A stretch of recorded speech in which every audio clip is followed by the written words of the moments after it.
Hi, this is Brian from XS Motor Works. Rashad from Invoke Performance. So hey, you've probably seen that we've actually been working together for a little while now, but I went ahead and thrown down the gauntlet and have made a challenge to Rashad. So guys, that challenge is we both are gonna do separate builds and see whose build comes out on top. So it all started when we bought this this Kawasaki from the junkyard.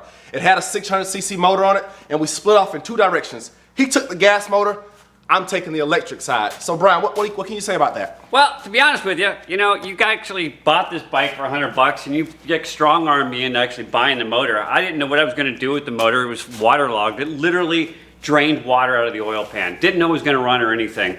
So we got the motor fired up, thanks to a couple of our friends helped us out. We got the motor actually running, and then so I said, well, I got to do something with it. If you follow my channel, you know that I'm actually building two supercars.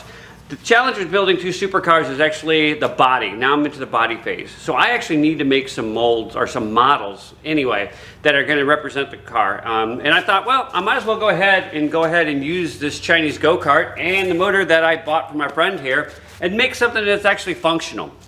But I was not planning on making it more than just a 600cc Crosskart. But I guess that's where it came in. You kind of brought up a little interesting point. You want to go ahead and talk about that a little bit? Yeah, so guys, I could not let Brian have all the fun with the four-wheeled vehicles. So I, in the background, purchased my own go-kart, and I'm going to take the motor that I originally put on my budget electric motorcycle build and put it in there. And we're going to have a race, guys. Gas versus electric. But wait a minute.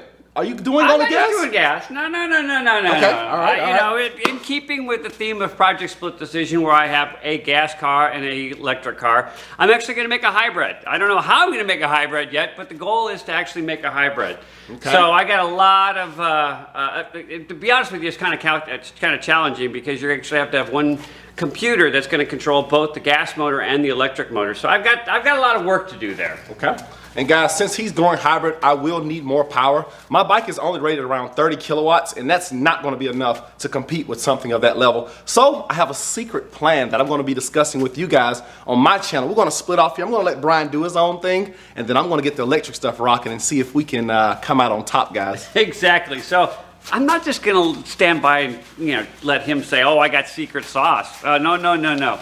I'm definitely going to bring it to another level too. So okay. If you guys like that, go ahead and stay tuned. I'm still going to be continuing building my split decision cars. Again, mine is actually going to be realistically a 2/3 scale model. So I'll make all my final decisions on my body on this thing. I do need to go ahead and get it to a point though where I can actually start putting the body on. I'm almost ready to start cutting those body panels. Rashad, you got anything else before we get started? No, guys, so just make sure that you head over to Brian's YouTube channel, XS Motor Works, and check out my channel, Invoke Performance, and we'll give you guys the updates on how this challenge plays out. Again, these are not just going to be sitting around the shop, though. We are going to actually beat them up, take them out, see what happens. Oh, yeah, these are going to be bashers for sure. So this is my cheap Chinese go-kart. Yes, it's cheap. It was $200 used, basically, and I'm probably overpaid given the fact that I only need these tubes right here. I have already gone ahead and cut the complete back off, all the suspension components. That's going to have to be completely reworked, and I'll cover that there in just a second. I've also cut off all the suspension components in the front, and those will have to be reworked, and I'll tell you why in a second. But we kind of review what I've done to the frame to date, prior to even doing any recording. Basically, as I said, I wasn't going to do a lot on this. I wasn't going to cover a lot as far as the video goes because I was just trying to make a 2/3 scale model for my Project Split Decision. In that project, and that's be the next video in that series, is actually the modeling. So there'll be a 1/3 scale model and then a 2/3 scale model before I actually go to the full body size. So to make this thing a 2/3 scale representation of that car, I had to do a lot of modification, or in the process of doing a lot of modification. As an example, so that car has a track in the front, outside wheel to outside wheel, 74 inches. The original go-kart here had a track, I don't know how wide it was exactly, but that's roughly where the rim was at.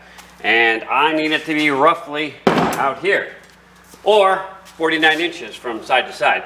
So that meant that whole front suspension really needed to be reworked, and I'm going to actually have to either do something about getting these A-arms, connect these tires up so that they actually live in this space. The that means that some of these tubes here in the front probably are going to be getting cut out. I'm not exactly sure yet, and we'll cover that as we go. We're going to do a lot more covering of this project now that we've kind of established a challenge stage. What I've also done here is gone ahead and put in some mounting plates for the pedal system. The original go-kart obviously came with a brake and a gas, and that was it, and I need a clutch. So I went ahead and got this basically pedal assembly. It's usually used in like a dune buggy or steering wheel. And that actually allows me to have a clutch and a brake and a gas pedal all in one assembly, just bolted in place. So that's going to work out pretty nice for us. Let's go ahead and jump to the back now and take a look at what's going on back there. So let's take a look at the back end here. As you can tell, I just whacked it off right there basically and got rid of the old setup. This is the old frame or the cradle for the axle as well as the motor. Don't need that anymore.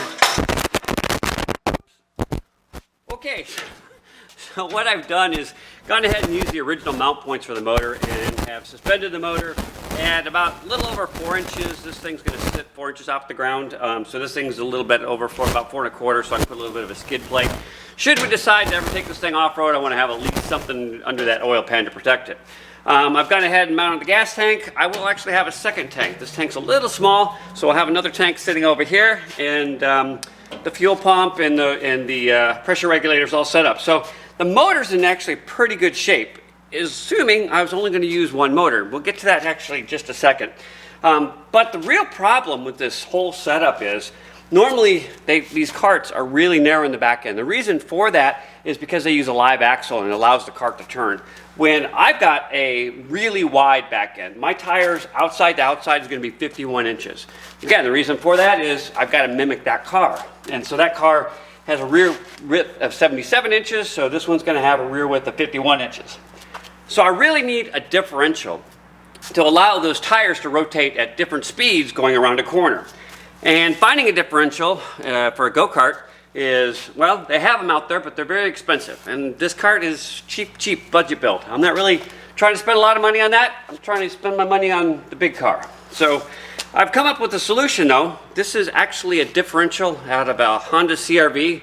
A lot of little Hondas. As you can see, it's very small. This is actually 4 inches, a little under 4 inches in diameter. I know that because I'm actually got a 4-inch cylinder that I'm going to put over this aluminum cylinder, which is going to allow me to fill it up with diff fluid. The other advantage of this little CR-V diff is they actually do have a cheap limited slip option where you can actually put a little box in here with some springs and it acts like a cheap man's LSD. So that'll work out great for us. These things are really cheap too, about $100 you can find them for. And in Honda, they actually are not just in the CR-V, they're in a couple of the different Honda options. So, but what does that mean? Obviously, normally on a diff, you got a ring gear, you got a pinion gear, and that drives it. We're not going to do it that way. We're actually going to put motorcycle gear right on the diff and drive it with that chain drive here. So I've got to create this whole section in here to allow that to sit there. To do that, I'm going to use some of these pillbox bearings, and they fit perfectly on there. So that'll live there. But not to make things even harder for myself, not really anyway, I don't know, I'm always making things hard for myself. But so I've got to actually have 2 gears on this thing. One for the gas, one for the electric. So they'll be kind of sandwiched in here between those sections like that. Now that's a terrible representation. But you get the idea. I'm going to have 2 gears here. And the second electric motor is going to go mounted something like that up here. This motor probably is not going to be the one I want to use. I'm not sure it's got enough power. So even though it's probably got a 60 foot-pounds of torque, this motor obviously doesn't generate nearly as much torque as like a standard V8 motor would. And the electric motor, that's really what I plan on using to get my torque, off the line torque. So I really need to basically make a mechanism so that actually kicks on very soon and then turns off. I haven't worked out how I'm going to do that yet, but that's kind of the concept. So again, what I've got to do back here, create a spot for my diff, create some, I didn't even talk about that, suspension back here. So these are Mazda Miata, real cheap, lightweight. So we'll stick those back there, create some A-arms for the back here, and then kind of get everything all put together. Hey, I think this is a pretty good stopping point for this video. I really just wanted to do an introduction to Project Mini SD. So Mini Split Decision, given the fact that I have a gas and an electric car and now a hybrid. Woo woo!